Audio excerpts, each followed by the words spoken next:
This is the Amp Hour Podcast, released August 28th, 2023.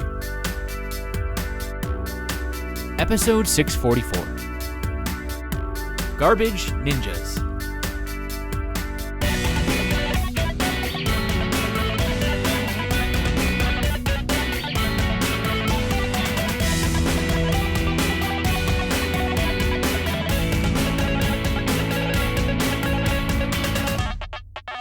Welcome to the Amp Hour. I'm Dave Jones from the EEV blog.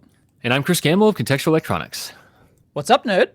You know, I have never been accused of being on the bleeding edge of anything. But, right.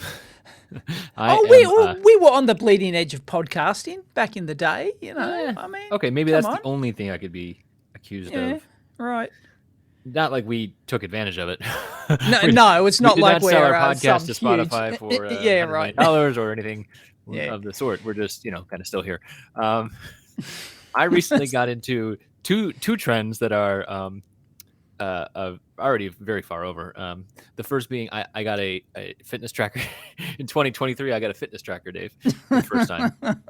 And I started baking sourdough bread, which people from 3 years ago would go, yawn. Yeah. So those are the two things that I could... Sorry, I didn't know baking sourdough bread was a thing. Pandemic.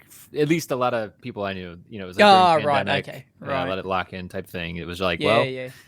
There ain't anything else to do. I might as well make some bread. And, right. Let me tell you, I'm pretty good at it. So take that, people from 3 years ago. The fitness tracker is a little bit more interesting to this audience, I think, just because, it's a tiny electronic device. And there's Kalman filters in there and accelerometers. And they're pretty simple in, like, their base idea. But, like... Oh, there's a lot of software. Magic that goes into it now. Does it do your pulse thing? Does it do the... It does the pulse, yep. Yeah, how does it I walked 8.3 miles today, though, or whatever that is in kilometers. Sorry about that. And how does it do that? Does it pump the infrared through your skin or whatever? And yeah, if you pull it off your... So, like, I have the Inspire 3, the Fitbit Inspire 3. And if you pull it off your wrist, like, there's just, like, a pulsing multicolor light that's trying to get through my skin to detect my heart rate. And, on top, or is it under the band? It is on the top of my wrist. Yeah, so like thicker skin too, which is surprising. Because it'd do better if it was on the bottom of your wrist, because there's no like hair and there's no what. Well, actually, I don't know if you know this about me, Dave. You probably wouldn't know this. I have silky smooth. No, I actually have silky smooth arms. I was gonna say. Right. Yeah. So it is interesting. It's like quantified self. Well, that's a term from what? 15 years ago. I mean, these are like literally, how old are these things? Like, when did people start wearing these things? I don't even know. Oh God. What was the big one? Even we had one back in the day. It was the, and you wore the chest strap. The, I know what you're talking about. And it was it was the ants, the protocol was ant, polar. Yes, it was ant. Yes, that's right. Yeah, it was. Polar? Oh God, Polar I can't remember. Polar strap? Wasn't that what it was? Sorry? The polar, wasn't it polar? Polar. Yeah. Yes, the polar. Yes, they were like they were the innovators, weren't they? I think, and they were definitely the earliest ones, and it would talk to like certain very high end watches and stuff like that. Or it was before. They would have their own watch, and then they teamed up with the watchmakers, and you'd have polar support built in or something like that. But they had their own watches, and they'd have the waterproof chest band, and it's like it was a thing. But nowadays, no, they just sit them on the wrist and you kind of get the infrared thing through the skin, and it's actually very different now. So, I mean, I thought that was like actually skin contact too, like the polar ones. I thought that was doing like only it was on the chest strap. It was through the chest strap, but that wasn't infrared. That was electrodes, and they had surface contact electrodes, and they didn't work if you hadn't sweated yet and stuff like that. So you had to put some spit on them. Yeah. So you had to put some spit on them to start off with, before you sweated. Yeah. So I mean, I've been in my younger days I was fitness savvy, but I have not been very fit right. the past, let's say half of my life, the second half of my life, I have not been very fit, and I'm still not going to be fit, but I'm going to be having a device telling me I'm not fit as well. Right. Okay. Which is, yes, physique, as long as you log it, it's like, also telling yep. me. Yeah. That is the difference between science and not science, is just writing it down as having the data, right? That's the difference between fit and unfit, is having the data, is it? It's a $100 smartwatch. Right. See, I've got a great way to avoid spending any money on any of these fit, smart doodads. You simply go to the gym or you go for a run and you go 100%. Like, you go flat out. That's how you do it. Sounds like Dave turning. You don't have to measure anything, right? I have a foolproof plan for you to be the fittest person you can be, both mentally, physically, and emotionally. That's it. Give it your all every day from the start. Also, buy my supplements. Buy my natural performance supplements, Living Force vitamins, and right. Yeah. So I don't know. It's there's a large industry here for sure. Oh yeah, because people love their doodads. People love their flashy. Oh yeah, I see it like gym. Like before the class actually starts, everyone sets their. Usually it's an iWatch. Don't iWatches have rudimentary thing? Or maybe they've got Fitbits. I don't know. I don't take a close look. But yeah, they start their watch at the start of the class, and it's like, and they're usually slackers. Like, people who have these things are usually. I don't like to stereotype, dude, but. Sorry, the people that have these things are usually the slackest people in the class. I'm matching your personal. Yeah. So they've got their tracker and they set their calories and they come out of the class and they didn't even sweat. And here I am, like, everyone's just staring at me, going like, well, what the what drugs is this guy on? Sorry about the drop the F-bomb there. Maybe we can edit that out. But Dave is passionate about the F word, fitness. Oh boy. Yeah. And so two interesting things that I learned in the course of my research around this. Well, not research, but just all of the Googling that I'm doing around this. First, not even Googling, that was a lie too. My aunt, she is not particularly fit, but she does wear an Apple Watch. And her watch told her, hey, you have an arrhythmia. You should go get this checked out. And like, to the level where like she went and got a pacemaker. Like, that's the kind of detection. Okay. Like, and this thing will actually apparently give me. Jeez. So like, just like early detection type stuff. Pretty interesting. I think. Right. Interesting. The other one, the 10,000 step number. I was looking it up yesterday, and apparently that was created by a Japanese company in 1965. They came up with the idea of the 10,000 steps because they were selling some product called the 10,000 step meter. Yeah, right. and because it probably only have the 4.5 digits on there, so it could only go to 10,000, could it? Or it could go to 9999. After you get 999, it just rolls over. Yeah, it rolled over. Yeah. It is interesting how that that kind of marketing stuff kind of makes its way into the it's all psychology, dude, and it's all marketing, it's all psychology, and it's all and it's all just 10,000 is a nice round number. It sounds good to people. Yeah, exactly. It's like the 1,000 hour. What is it? The 1,000 hours you have to get 10,000 hours. Yeah, 10,000 hours you have to do to get good at something. Or to not get good, but to get expert, which is bullshit. It's absolutely complete bullshit. But people like it. It's a round number. So, it's easy to talk about. Yeah. Anyways, so pretty interesting device. Thinking about what's in here, I should probably look at the teardown, but Bluetooth. So what is it? The Fitbit what? Inspire 3. Inspire 3 teardown. I'm going to have a look. Fitbit I actually haven't looked. Oh yeah, I fixed it. Of course, I have that. Really tiny touchscreen though. Like not much going on in there. Right. Okay. No, hang on. Right. But sensors on board. Yeah. Oh, wow. Oh, you can buy. Oh, wow. Look at this. YOLGroup.com. You can buy the full teardown for 8,000 euros. What? Can I borrow 8,000 euros? Oh, I see it too. Who's the YOL group? Is this a group that does like, is this the, similar to that, who's the Munro guy who does the car teardowns? You can buy for like $10,000. You can buy the complete bill of materials for the latest Tesla, because he tears it down bit by bit. I never did get around to doing that video because I've still got the PDF. I've got the PDF of the BMW i3 EV, which is like 10 years old now or something. Yeah. But it's just, it's incredible. It's incredible. So you buy these, they only sell like, I don't know, right. 100 of these they only things. need to sell a bunch, and they're selling them to other manufacturers probably, right? Like They're selling to other only manufacturers. matters for a couple And they people. have a cost breakdown of how much this screw cost and how much this molding cost, and they've got like it's incredible. Okay, so this is a Yule group. This is a price at okay, right. So they sell reports. Yeah, Right. that's kind of interesting. Yeah, I guess this came out in There's no says details of it. Like, December 22nd. Yeah, no, right, there's nothing on there's the no page, sample or anything. Like, you think they'd give you a sample or something? What the hell? I'm not paying my 8,000 euros without a sample. Have a copy of one of these things. It would be interesting to see one. Right.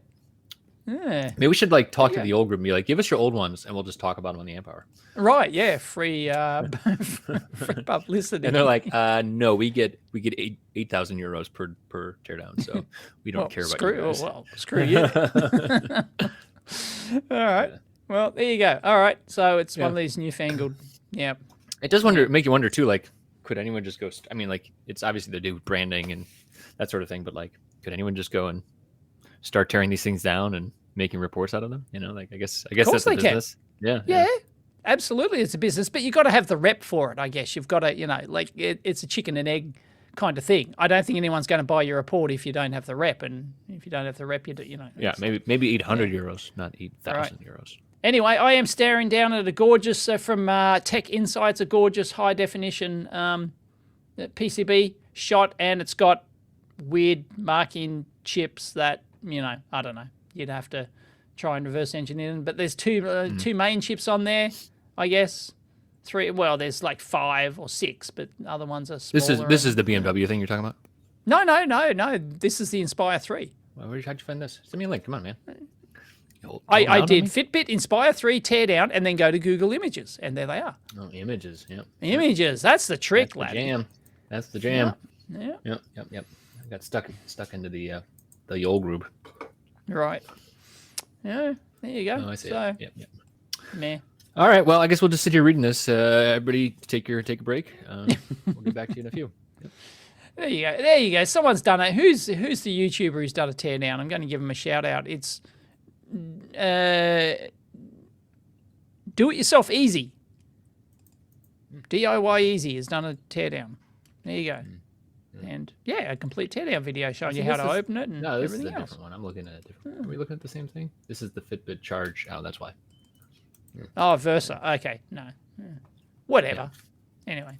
Yeah, I mean, I'm surprised there's not a lot of chips in there, right? I mean, like the sock is often, has a microcontroller baked into it, right? I mean, like and then a couple sensors and battery and charging, and that's about all she wrote, right? I mean, like, you don't need much else there. Oh, here we go. No, there is a double-sided load. Oh, there's a vibration motor on it. So it actually vibrates, does it?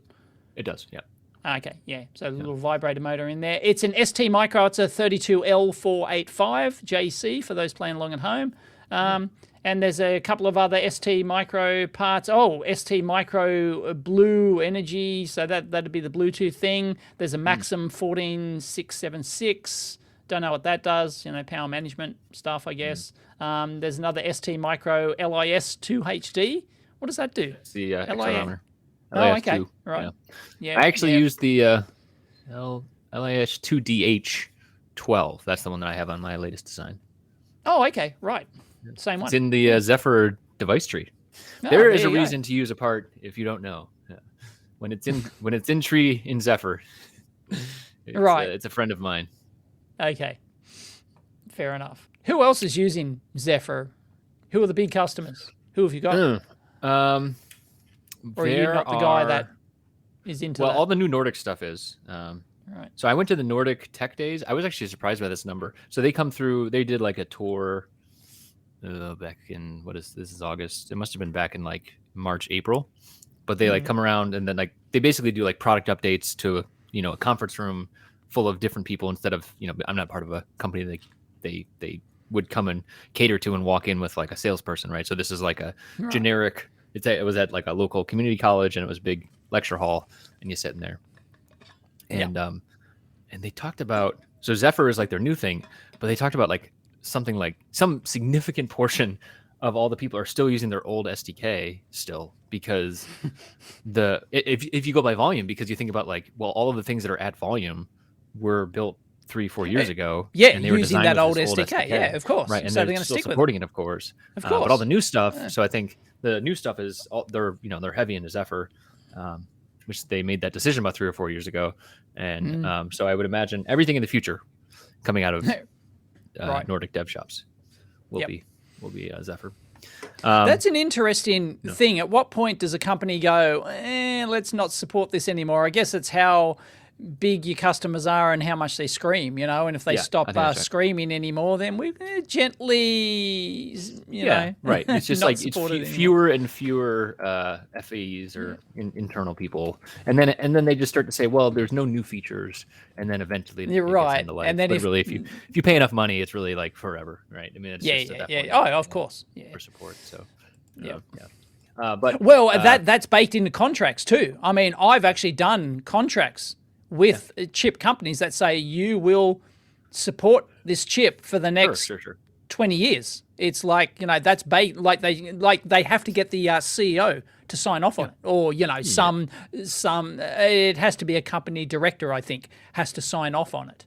That you're going to support this for our widget for the next 20 years. And it's as long as you keep paying the increasing prices too. Don't forget about that. Right? Yeah, of course. There's no price fixing there, so they're going to make it more and more painful. I think that's the other thing. They up the prices, so it makes sense to pay for the migration in people hours, whatever. Right. In the smartwatch space, actually, Aiden, who was on the show, the 1-2 in the augmented reality headset, he was using a part called the RT500, and that is a part that's targeting the smartwatch industry. I think it's in some of the Garmin products, because they like have a bunch of circular displays they support or something like that, like something where it's like, oh, this is going into a watch, right? And so he was using it for his smart, heads up display thing, the augmented reality. But they're definitely playing in that space, the smartwatch space, and that sort of thing. Yeah. Yep. I don't know. It's interesting with like Apple in the smartwatch space. It's like that feels like that's the giant in the room, but there's still a lot of money in it, so they're trying different niches, and like the people that are doing GPS and that aren't cell connected or whatever. So there's a lot of, it's like a secondary cellular market basically. It's a third screen kind of thing. You know what the ironic thing about these Fitbit smartwatches is, or these fitness watches, is that the fitter you get, the lower your heart rate gets for a given activity. So it's going to think that you're actually getting not as fit, because it's all based on heart rate, right? Because it's not, they've got accelerometers in there, but they can't judge how high you jump, how much force you put into stuff, how much effort you're putting into the cycle, how much, they can't get, force feedback like that. And what are you tracking in that case? Sorry, you mean like tracking like calorie burn or something like that? You would be tracking calorie burn based on heart rate. The whole point is that the fitter you get, the more your body gets used to it, and the lower your heart rate is for that given activity, even though you're working twice as hard as somebody else. Yet your heart rate might be 10 to 20 Dave's beats bringing lower. a lot of personal issues to this, a lot of personal feelings to this conversation. No, I just all these other people, all of these hunters at the gym are not trying hard enough for Dave. They're all wearing watches, and Dave's not. Yep. I think they're all carrying bloody phones into the gym. I'm not. I know. I'm the only one Dave, who doesn't take a phone into the gym. It's going to be okay, buddy. What's wrong with the human race? Who hurt you? Tim Cook has to answer to Dave. But I think the thing that true, right? is abundantly clear in all of this stuff, and so my wife has a iWatch, whatever, the Apple Watch, whatever, and I've got this thing now. It is all an approximation, right? It's all there's algorithms and there's all this stuff, but they're not super accurate. They're all inferred things, and I think they're amazing for what they are, right? I mean, like there's Kelvin models where basically they're detecting that, you think about the output of an accelerometer, right? It's like, so this thing is getting some kind of interrupt that I'm moving, and then it's like, oh, I moved from X4 to X4, X2 to X5, Y1, and they're like, oh, that's a step, right? Or they do it twice, and they do the difference, and it's just like, Kalman filters are amazing, and all the sensor. But how hard and fast did you do that? Well, there's acceleration, and there's definitely jerks out there, right? Right. Who jerk more than other jerks? Yeah. Right. Oh boy. Yeah, I don't know. It's all, but it is definitely all approximation. And like I said at the beginning of the show, like my watch told me I went 8.3 miles today, and I did not go 8.3 miles today. So like it's definitely still okay. Yeah, I mean, like, right. Okay, so it couldn't even count your distance accurately. Why? Because you were flapping your arms around like Kermit the Frog? What were you doing? That's what it was. Yeah, exactly. Oh, right. Kermit arms. Kermit. Yeah, I don't know. I think it's like I think it's inferred like steps and your gait and all these other things. So I don't know how. Oh yeah, No, hopefully totally. It updates at some point, but I guess if it's consistent enough, it could be precise without being accurate, right? Yeah. Well, interestingly, I went to a sports podiatrist the other week, and on the recommendation of my physio, because I've got a knee issue, like because I actually busted my other knee. Yeah, I busted my other knee, and really, and I didn't even know it. Yeah, I didn't even know it. Wow. Anyway, and it healed itself, so I went and had a scan. This is the problem, Dave, when you don't wear a watch at the gym and you're just going 100% all the time. It could have told me the Fitbit. You've torn your meniscus. Slow down, old man. Slow down. And anyway, so the interesting thing is I did a poll on Twitter about whether or not people thought podiatry was quackery or not. And I think the majority of people think podiatry is quackery. So that's interesting. Anyway, I just thought I'd throw that in there. What about podiatry, though? I mean, they're just... Oh, well, because they've got one tool, like, because like because the thing is that they've only got one tool, which is orthotics, right? That's kind of like, Oh, I see. Yeah. They only have one answer. Oh, yeah, you've got to get these orthotics. Put in the orthotics, yeah. Put in the orthotics, right? We'll sell you these expensive orthotics. Yeah, I feel like that's a lot of doctors, though, too, like chiropractors, too. Oh, yeah. Oh, well, that's you don't need to crack my back when I have a cold. Yeah. Thank you very much. Yeah. So anyway, in podiatry, but I went in and found it actually quite good. She knew, a lot, analysed my walking and stuff like that, and I've got all these sorts of issues. And I don't actually need, surprisingly, I don't need the one tool that they had, which was the orthotics. It's my hip toe alignment and that sort of stuff. Although I do apparently have impressively flexible feet, and that's a quote.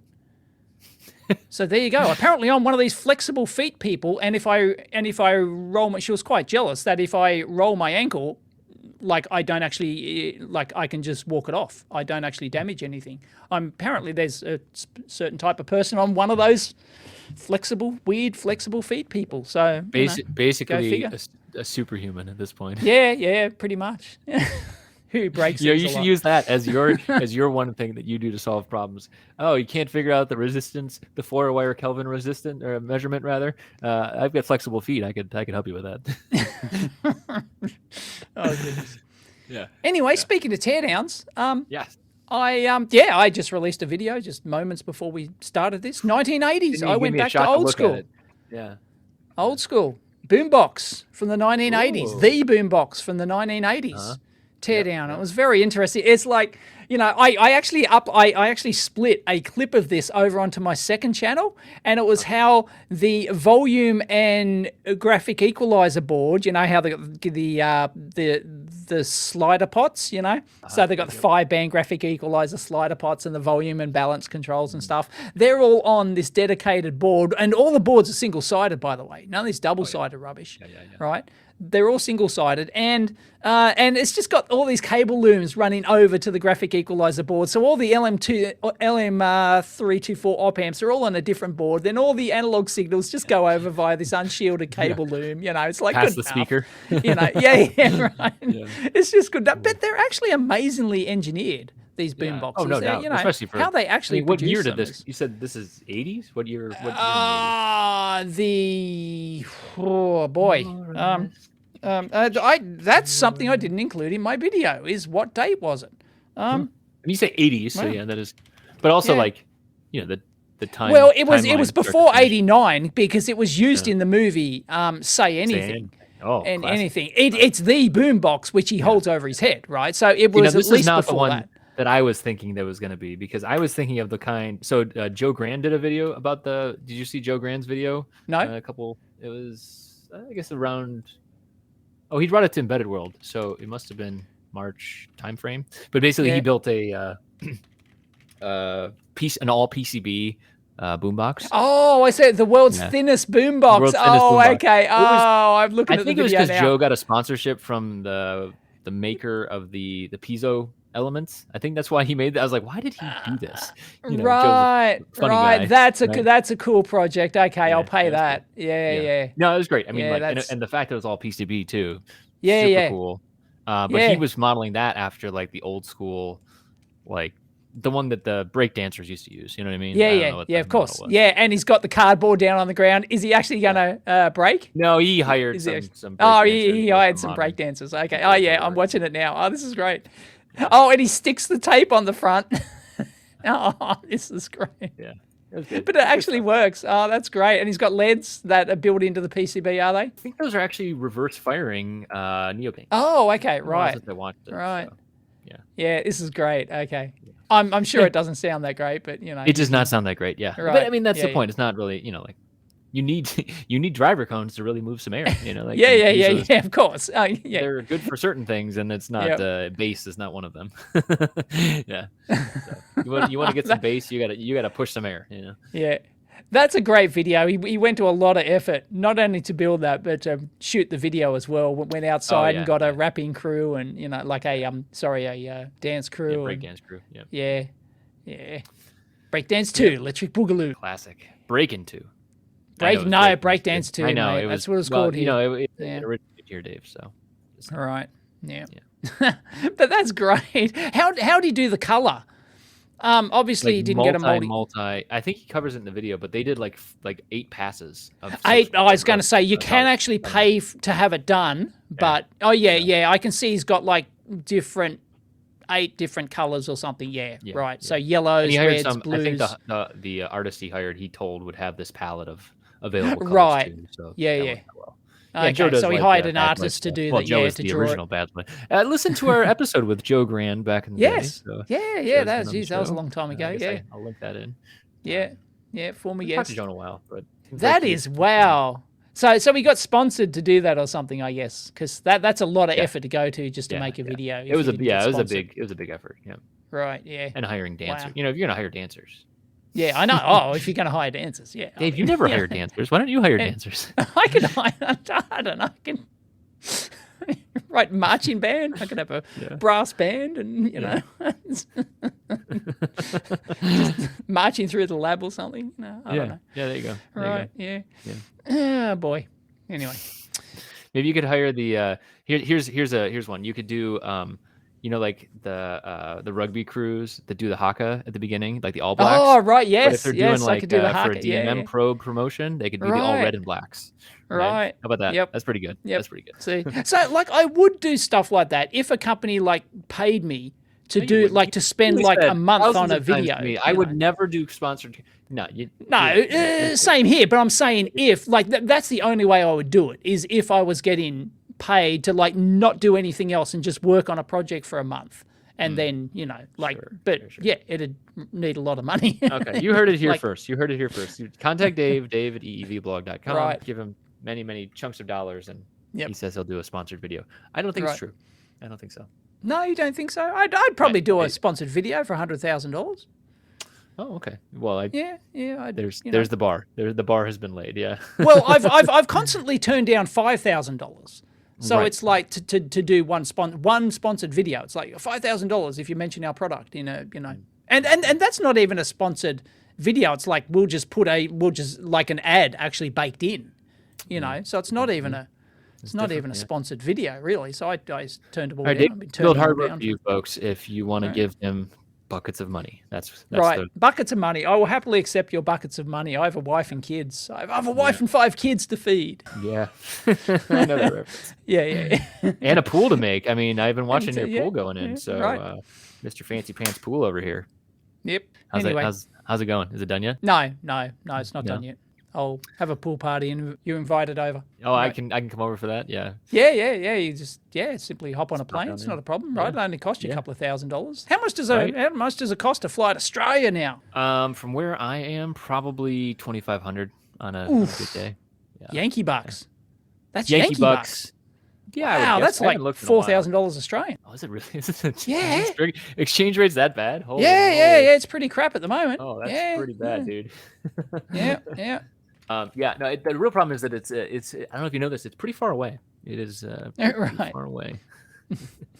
Also, it's only like 14 hours or something. No, it's more from where you are. 14 hours from the West Coast. We're from the West Coast. I live 6 hours from the West Coast, Dave. I live in the East Coast. Right. Okay. So it's 20 hours to get here. Yeah, it's 20 hours if anyone flew that far. Right. Nobody does. Although apparently at some point. No, they go from Dallas. You can go from Sydney to Dallas. I'm still 3 hours from Dallas, Dave. So, oh, okay, right. Oh, well, that's not far. 17 to Dallas. So, and then there's layovers. Yeah. So. Right. Let's see. Let's look on. Let's look on. Oh, $2,000. Oh, I could get there for $1,600 right Bargain. now. Okay. Bargain. Yeah. I'm not going to. Just so we're absolutely clear about that. Okay. Basically, but if a company wanted to like big bucks sponsor us to fly, it's still because you've got a wife and kids now too. That's right. Yeah, exactly. Yep. Wow. This is 27 hours door to door. 27 hours door to door. Yeah.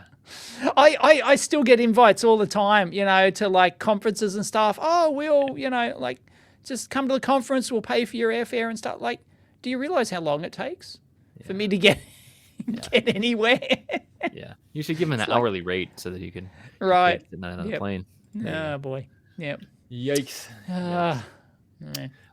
Cool. Any other interesting findings from the Boombox teardown you did? What made you? Where'd you get this thing? Someone send you this?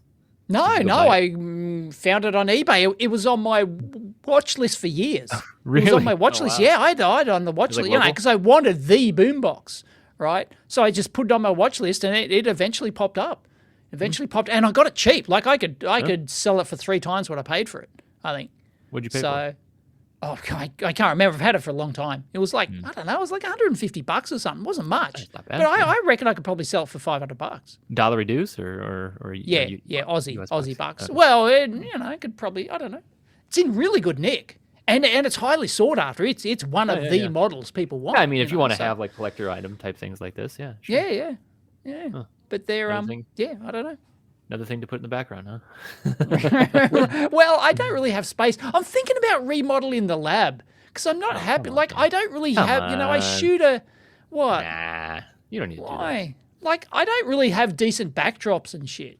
Like other real YouTubers, I don't know. It's about like lighting more than it is backdrop. No, I want, because I do a lot of, talking head type things and I don't really, well, I kind of do have a backdrop, but it's like, I don't know. It's not that great. I wouldn't overthink it. I wouldn't overthink it. No, I wouldn't overthink it. No. All right. I mean, people aren't there for that. I mean, they're no, but it's, it's a small thing. Mouth flapping, Right. Boy. Yeah. Oh, what was I going to ask about? I watched your one with the. Why did you start talking about the micro supply? I saw you. Oh yes, hang on. I think someone's at the door. Hey, courier. Hang on, courier. Boy. Editor, help! Dave's inconsiderate. Dave's so inconsiderate. Wouldn't you know it? I completely forgot that I am actually the editor this week. Sorry about that. That was my man Nixon. Put my earbuds back in. More crap for the background.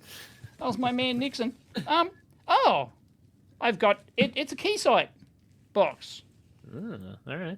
The plot thickens. Okay. Don't open it live. It's an audio podcast, Dave. It's right. Yeah. Okay. Anyway, I have no idea. I don't know. This stuff just turns up. Yeah. Okay. The way to do it. Fine. I'm looking for eBay prices at the moment. No one's got one. See, I could own them. I could get like.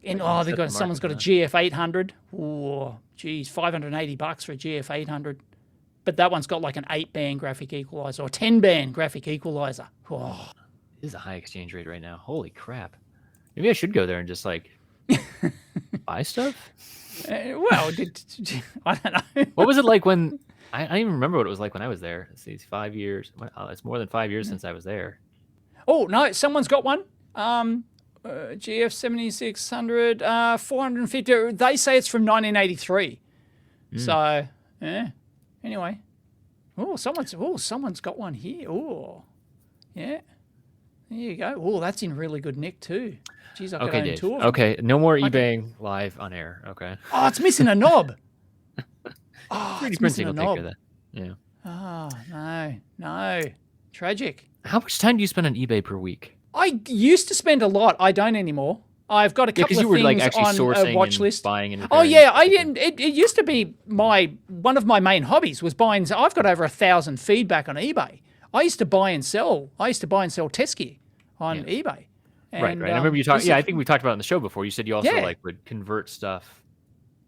Well, I would import stuff because there's people in Australia who refuse to buy from overseas because they don't trust it. They'll get conned or something like that, or So I'd take the risk to buy it in the US or buy it in Europe or something, have it shipped over here, and then I'd clean it up, repair it, polish it, and make it look good, and then I would resell it for 2 to 3 times what I paid for it.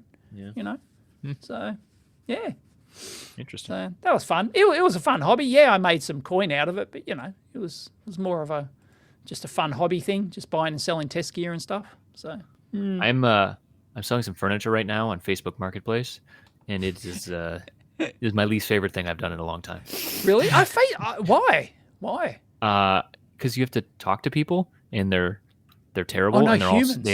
they all feel like scammers to me. Like they're all like, text me on this number, and I look up the number, and it's like, this is an odd fake number. Yeah, I mean, and then it says like they've all joined Facebook in 2023. What kind of psycho joined Facebook in 2023? Well, I actually like Facebook. Well, I actually like Facebook Marketplace. It's not bad as a solution. I'm not talking about the software, Dave. I'm talking about the people behind the software and the susceptibility to scammers. Yes. Wow. Okay. Interesting. No, I've really haven't had a issue with either Facebook Marketplace or eBay pickups or Gumtree is the other one here. I mean, it's owned by eBay, but it's like a secondhand thing. Whereas eBay is more of a new thing. Like you buy and sell your new stuff on eBay. And that was a push that they did. It might have been 8 years ago now. eBay actually pushed. They tried to push secondhand sellers out of eBay, and it kind of didn't work. But it like the bidding versus like an actual they're trying. They made a huge change. They made a whole lot of back end and front end changes to eBay, so it was more for buying and selling brand new stuff. So all of your merchants just selling new gear, and they transitioned away, especially here in Australia.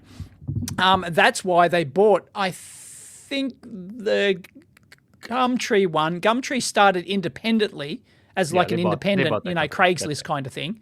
Selling like local, and it was local. So, so it was, so you put in your local area and what stuff's available and you go pick it up. Yeah. And then eBay actually bought them, and eBay then tried to push a lot of secondhand sellers over to Gumtree. It was like a thing here. It was like, a lot of people. So like, my friend who built 3D printers, he set up a store on eBay. I was really surprised by it. I was like, I wouldn't have started like that, but I think it might have been around that time frame when they were pushing that sort of thing.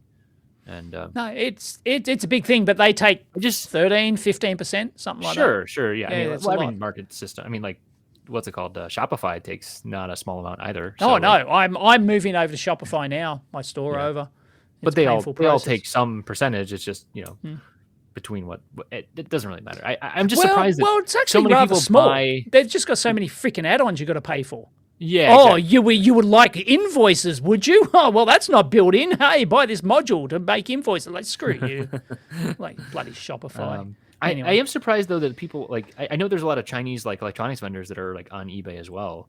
And I never got into that mode, though. Like, some people are like, I'll just go buy a module on eBay. Oh, I do that? That's my first. Yeah, that's my first place. That's my first go-to place. Yeah, I know I'm being a hypocrite here because like often I'll be like, I'll just go on Amazon and buy it, and it's just like probably people buying on eBay and repackaging it in the US or something like that and just putting it in a storage. No, my first port of call would be eBay. Yeah. Interesting. Huh. Yeah, I'm sure it varies by country and stuff, but no, there's still a ton of, it's a ton of stuff on eBay. Like often, if I just want like a convenient order process, I just go on eBay. If I want the absolute lowest cost, I'll go straight to AliExpress. For example, I've had some good some good AliExpress stuff. I don't mind that. Yeah, no, it works. It's fine. And if I'm customizing, I go to Alibaba. I mean, like. Yeah, of course. Varies by country. But no, eBay's still a thing. Yeah, so the whole push that they had to try and get secondhand merchants off there, it didn't really work. So all of your test gears is still on eBay. All your like secondhand test gears still there. So, yeah. Although in the US, isn't Craigslist probably just as big for like secondhand gear? For secondhand, like broadly, I'd say like Facebook's actually eating some of that. I'd like to know how much Facebook's eating from Gumtree actually here in Australia. Yeah. I suspect it's a lot. So yeah, I mean I just have bad feels about selling to people. I think. Really? Oh no, the worst thing is giving something away for free. Oh my god. Hard. I would rather throw it in the trash. Yeah, it pains me.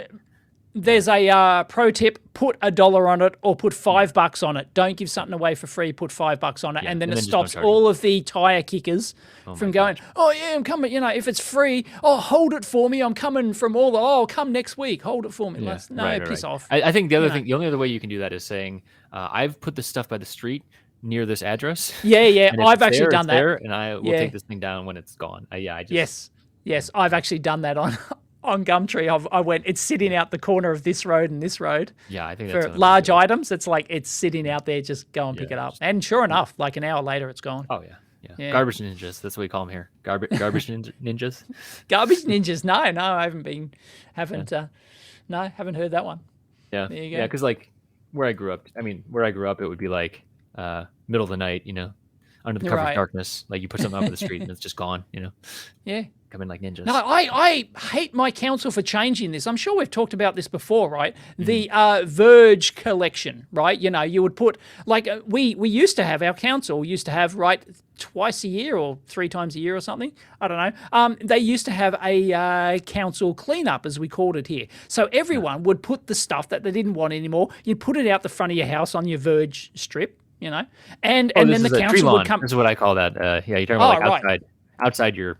I thought Verge was the US word because that's why I used Verge. I thought that was a Yankee thing. I have never heard that term. That's actually very regional. It's regional though as well. I say tree lawn from where I grew up because it was tree lawn. Wow. It was like there's like the street and there's like a cement curb and then like and then you have a grass strip in front of that. And then sidewalk and then more. Yep. This is only for suburbia for you non-suburbia folks. For you city slickers. Yeah. Yeah. I no longer have this. I now have cement everywhere. Right. Cement everywhere. Okay. Anyway, so our council used to have this, where they would, so you knew everyone knew what day it was. Everyone would put their stuff out the front and your streets would look like just, like a war zone, right? Because everything's dumped out the front. But they come around but it only lasted for a day until they come around and picked everything up. But then all the people who wanted the free stuff came around and they'd bring their box trailer and they'd stand and they'd rummage through all your stuff and half of it was gone by the time by the time the truck came around to pick it up. It was great. But now you have to book it. Which is dumb because now instead of one day per year or several days a year, now you just have them randomly put out at different times, and it's and then nobody knows, like no one's going to go to the effort to actually drive around on that day to see if anyone's throwing anything out. So it's like it's just potluck, and it isn't as good for recycling stuff, People would come around and reuse stuff. I agree. Yeah, I mean more of it. Yeah, I think you're right. I think more of it will end up in the landfill, and totally. Yeah. Yep.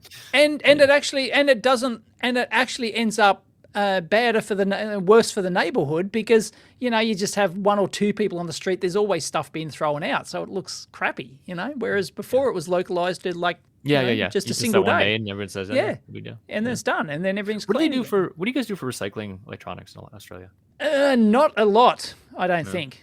No, we don't have. Well, we have the council here do have like e-waste recycle days. I think it's once or twice per year where you can bring in not only e-waste, but you can bring in batteries, all sorts of paints and chemicals and stuff like that, and they will actually separate them. And I don't know what happens to them after that. So there's some people say it's all a con. It's all a big. Yeah, it's all going down the drain. Hopefully not. But yeah, I mean, I always just wonder about that. I mean, like, and like, how far is it going? Right. I mean, like, I forget who was telling me about it, but it was like they were burning circuit boards to like get some of the rare minerals out of them or something like that. Like right, yeah, that's the thing. And it's just I know, and the toxic fumes actually released. That's a big thing in India. Some of the slums in India and stuff like that. They actually burn all these. Yeah. They burn them all and then get all the precious metals out of them. Yeah, precious metals. That's it. Yep. Yeah. I don't know what to do about that, Dave. There's an Aussie YouTube channel. I forget the name. Who specializes in actually scrapping old boards and stuff like that. Yeah, is that the guy that has like the jackhammer that knocks the caps off? I think we've talked about him. Yes. That's right. He's got a jackhammer. I think it's really cool. Chiseled jackhammer that chisels all the chips off, and it's like it's horrific. Oh my god. Yeah. Yep. Yeah. Like you just can't bear to watch it. It's like it's so bad. Anyway. So back to the micro supply. Are you picking that thing back up? Not really. I did a video on that, like just showing like where it actually got to, and it was actually finished. Finished in terms of it works, right? Sure. It's an actual working thing, but it never made it through the production. Yes. Yeah. And it actually looks like a final product. It looks and works like a final product, but it's not really manufacturable, let's say. Well, it is, but not cheaply at a price point that would... Yeah, it's not. You don't want to manufacture. No. I would make changes. You went over a bunch of the changes you'd want to make too, like the isolation. I thought that was interesting. Yeah. Isolate. Well, maybe not. There's other ways to do it cheaper, but, and like... Some of the parts are obsolete now, or I'd use different, I'd use totally different, cheaper parts, cheaper solutions, stuff like that. So, Yep. Like, and then there are people who think, just give it to a contract manufacturer and they'll just make it for, like, it's not that easy. It's not that. Clearly, these people have never actually made anything before. Right. Yeah. I'm actually, I've got early prototype stuff going in. I'm using the service of our former guest, Macrofab, going through that process currently. Yeah. Reminding me, I think last episode that you and I recorded, I mentioned how rusty I am, and getting that first DFM report back, I'm like, oh wow, I'm really rusty. Right. like parts that have 0805 in the name do not fit on top of 0402 footprints. No, generally not. No, unless you use the really, really ultra wide 0402 That's right. footprint. The ones that actually aren't 0402 footprints. Yeah. So that was that was a goof on my part. For those who don't know, there are actually in the standards, in the IPC standards, there are actually 3 designated official footprints for all these. That's right. So you can get like short, medium, wide. Normal Y, I can't remember exactly what they're called. Normal Y. Yeah, the ones that are the shortest one is like really tight too. It's really tight, and the other ones are designed to. No, you can actually put test points onto them. Like you can have probes come down and probe them and stuff like that. So there's some parts that came through that I was a little disappointed about. Like it was just like a generic diode, but like like the older parts that are like generic part names. Like this one was MURS 360. Right. It has like multiple package sizes. So I got that was one of the things that popped up in the error report that was like, oh, you have a SMC footprint here.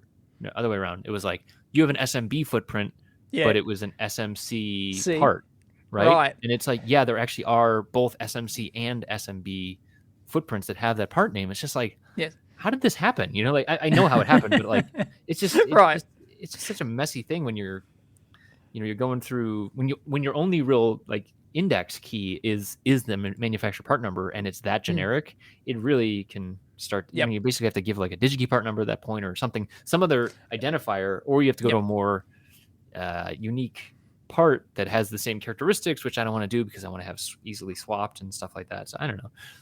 It's a frustrating part of your stuff. It isn't easy. Yeah, no, people like you can't just turn a key and make it happen. Although technically, like you can throw it to a manufacturer and go sort this out and just make it for me. But they'll charge you an absolute mozza for it, right? Right. Because or you're going to be figuring it out on your bench, right? That's the other thing is like you're going to be, dealing with the consequences of throwing that over the wall, and it's like, why is this part changed? It's like, well, we couldn't source the other one, so we made a decision. We tried to source this one. So it's like, do you take the pain now or take the pain later, right? It's just, right. Oh boy. Yeah. Manufacturing. Yeah. No, it's not but fun. Otherwise, it's good service. Yeah. Formerly mentioned on the show. Oh, this was an interesting thing. So speaking of CMs, so we've talked about Tempo Automation, and they got put in through a SPAC, like a special purpose acquisition vehicle, like the thing where people are going public without like actually going public. Without going public because it's part of another already existing public company somehow or something, isn't it? Yeah. So basically it's like people, these companies. So like a investor type person, right? So Dave Jones, the investor, he says, I'm going to start a SPAC and I'm going to go raise money from a bunch of schlubs like me. And then Chris Gamble, the investor, says, oh, well, Dave's raising money and we're going to try and buy a company once the SPAC company has enough dough in it, right? So basically you go and like raise this money blind and you say, we're going to go and find some profitable entity to buy. And in this case, Dave Jones, the initial investor, decided to go and buy Tempo Automation. And that was what we talked about in the show in the past, where they said like, it's this company that's worth like $900 million as a contract manufacturer, and it's like, no, I'm sorry. There are very few. There are some in the world that are $900 million, but they're not in a single building in San Francisco. So and SPACs are like on the way out. They're not. Oh, really? I thought they were the new hip thing that all the kiddies were doing. Yeah. So, anyways, I got an email. This was back at the beginning of the month, August 7th. Important update. Tempo Automation's holding Tempo announced on August 4th it has established a manufacturing outsource agreement with Network PCB, an excellent manufacturing facility strategically located in San Jose, blah, blah, blah. I realize this is an abrupt transition. It was necessitated by unforeseen circumstances that were beyond our control. I think they're shutting down. Basically, they said, take your stuff over here. We don't think we can't do this. Once again, we regret this unforeseen inconvenience, and we appreciate this opportunity to have served you. I'm just on their email list. I've never given them a single design. Yeah. It was basically like, we're done. I don't think I've seen any emails. I could be speaking out of my butt here, but I'm pretty sure they're dead. Yeah. So. Oh my goodness. Let's see if there's any news about them, but not great. Whatever it is, not great. They've gone tits up. I don't know about tits up, but whatever this is, certainly been handed their hat. This was bad. Whatever this was, it was bad. You don't send out that kind of email of like, hey, we're your contract manufacturer, and we'd like to introduce you to this other contract manufacturer, unless things are going poorly. No, yeah, exactly. It's like, yep. Yeah. Oh, they do include at the bottom. Customers with outstanding invoices from Tempo should continue to remit payment to Tempo as usual. Oh, thanks. Thanks. Yeah. So keep on paying us, but we're shutting down. But yeah. I mean, I should just be clear. I'm not sure they're shutting down, but whatever this is, it's not great. Right. Oopsie. Yeah. Oops. Ah, well. Best of luck. Best of luck. Ah, well. All right. Yeah. Did you know that you can do a RISC-V core in 100 lines of code? What code? I did not know that. Verilog. Really? Is it calling a library that actually contains the rest of the RISC-V core? Oh, no. I thought the tweet's been deleted. No, look, I'll send you the link right now. Okay. Here we go. All right. Here's the link. So, yes, Bruno Levy on the Twitters, he posted the complete Verilog source code of a RISC-V core. He says it takes less than 100 lines or 200 lines if you have reasonable formatting and comments, just to be clear. And he said, he showed a LED matrix blinky scrolling project with, apparently you can do 100 lines of Verilog code. I'm sure there's like more behind it. Like there's more libraries behind it, surely. Like it just doesn't seem feasible. Like I'm staring at the code now and I don't know it's my got to be like a Verilog, single. but, It's like executing like a single. I guess it does have a couple of things. well, I don't know. It's got wire is load, wire ALU register is branch. Like, so it's got, it seems to have the instructions in there. I don't know how many RISC-V instructions there are. I've got no idea. I don't do RISC-V assembly, but it's got load store, which is about 12 lines, and then it's got state machine, which is about 20 lines. Yeah. It's got the ALU. It's got the address generation. It's right back, cool. And apparently it I guess when does it cross over? When is a device finally blessed as a? I mean, it has to be able to process a single set of instructions, or I don't know. I got no idea. Hang on, I'm going to RISC-V, which is actually RISC-V instruction set. Ask ChatGPT. Ask ChatGPT. I don't have it. You got to log into it, and it's like, meh. Yeah. While you're doing that, I was actually interested on archive.org. They have old manuals, and I was actually looking at the MOS Microcomputers programming manual today. It was pretty great. Right. One of the Slack channels I was on was showing some old manuals, and so you can just go and look at the old programming manual, and it's actually like they probably had like a pretty significant documentation department, so it's like written very like narratively. So that's pretty cool too. I found the instruction list. It's not many. Okay. I mean, there's a lot of special. You can make custom ones on top of it too. So that's. Oh, okay, right. Yeah. So this is like minimum 47. The RISC-V base is small. It contains just 47 instructions. That's the first hit I got on Google. So, 47 instructions seems. Yeah, that's multiple locations, but okay. But geez, like Wait, but do you have to handle all of them in order to? I don't. Yeah, that's the thing. I don't know whether or not this handles everything. But anyway, he's like published a project and he's published the source code, and I just thought that was really groovy. I just had no idea. That's pretty cool. That's just nuts. So he can put that in 1,380 logic units. He doesn't say using the tiny ice stick. So I don't know what actual device that is. I presume it's a FPGA of some description. Yeah, it's a nice 40. Ice 40 right. processor. Yeah. And it reckons he uses 1,380 logic units. I don't know how big a logic unit is on the ice stick, whether it's a flip-flop or it's a flip-flop usually with a bunch like a lookup table with it's usually addresses. Yeah, a LUT with a flip-flop and some sort of register. Yeah. Or some sort of multiple registers. But it's amazing. Well done. I mean, that's just it's just fantastic. Yeah, that's good too, because that's like a great like intro. Like that alone is like a great headline to like be like, oh, I could try this. Like that. Yeah, exactly. All you got to do is cut and paste 100 lines of code. And bingo, you've got your RISC-V softcore. Like Dave what? Might go and make a RISC-V processor. What do you think? I Dave? might go make a RISC-V processor softcore on an FPGA. It'd be a great video. Yeah, it'd be a great video. But I've never done Verilog. I've done some VHDL back in the day, but I've never actually done Verilog. So I don't know. I was thinking the last time I did some ICE 40 stuff with the open tool chain.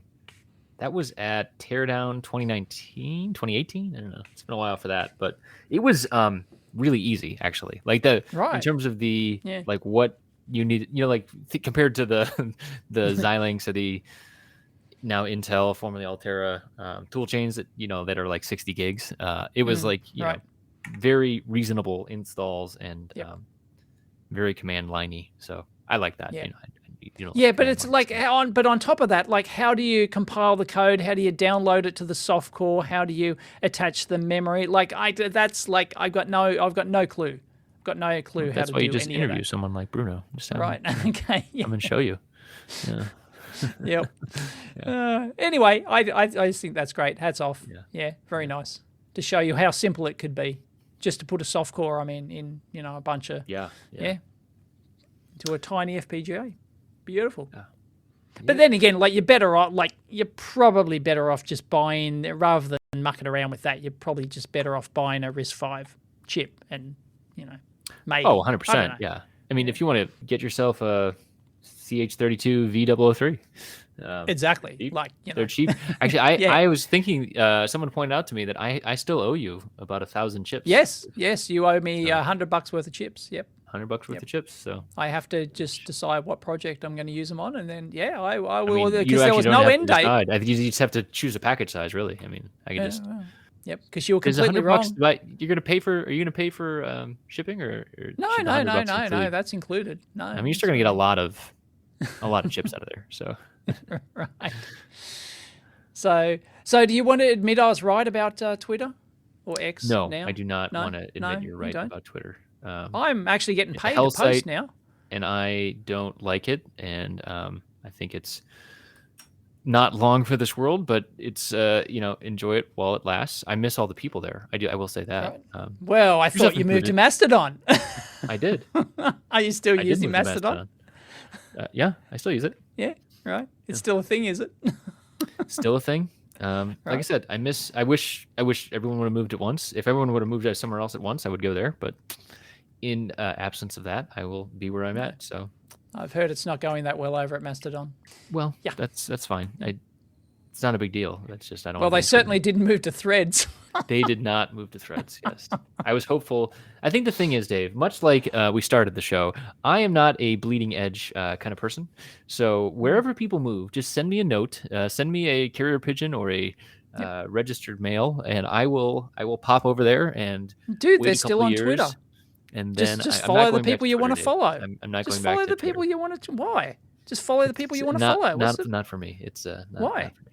Why? Because sounds like an ideological thing. It is entirely an ideological thing, and I don't want to be there. Fine. And but if they go somewhere else, shoot me a note through one of those pneumatic tubes like they have at the post office, and I will pop on down a few years later and happily join the crowd. Right. Fine. But not Twitter. All right. Well, you can find me on Twitter. I'm there tweeting every day. Find Dave on tweeting X up a storm. Yep. I'm getting paid to post now. Yes. They actually sent me a check. Well, good for you, buddy. Money. I'm not getting much, but after 13 years, it's a nice thing to actually be. You're an influencer now, Dave. Yeah. I'm gonna go and find an endorsement from all the fitness people that need an electronics person to talk about quantified health. Right, then we can hire a marching band and a bunch of break dancers. Yeah. Oh my God. Oh, this is all right. Yeah. I think this has gone thoroughly off the rails. No, we're done. Unless there's any last minute things. No, I got stupid amp hours up. Hopefully a board to talk about soon. Excellent. Yeah. No worries. See how it goes. Sounds good. All right, man. Have a good week. Catch you next time.